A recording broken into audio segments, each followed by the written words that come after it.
السلام عليكم ورحمة الله وبركاته. إن شاء الله شيخ waxaan ku jirnaa aakhir fi Ramadan marka ma noogu sheegi kartaa waxyaabo zakatul fitriga.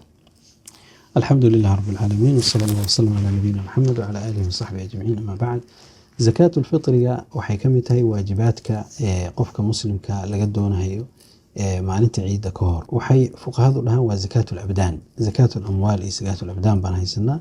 zakaatul abdaan waxa weeye waa zakaa laga doonayo afraada laga doonayo.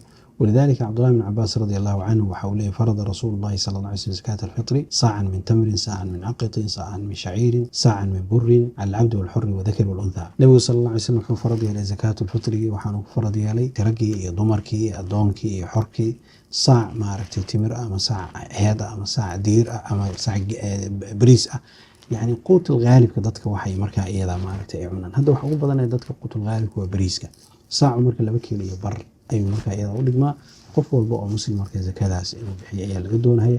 xikmada zakaatul fitr ee nabiga sallallahu alayhi wasallam waxa uu sheegay inay tahay duhra lis-saa'imi min al-lagwi wal-rafath, yani qofka muslimka inay daahirinayso wixii soonkiisa iyo ka dhacay ilaahay subhanahu wa ta'ala daahirinayo. marka reer walba oo haysta cuntada maalinka ay cunayaan wixii ziyaado ka ah waxa waajib ku ah zakaatul fitr inay markaa iyada bixiyaan. aabaha wuxuu ka bixinayaa caruurtiisii iyo xaaskiisii uu ka bixinayaa familkii. qofkii dhalinyaro ah isagoo shaqaysanaya naftiisa ayuu markaa iyada zakaatul fitrigaas ayuu ka bixinayaa.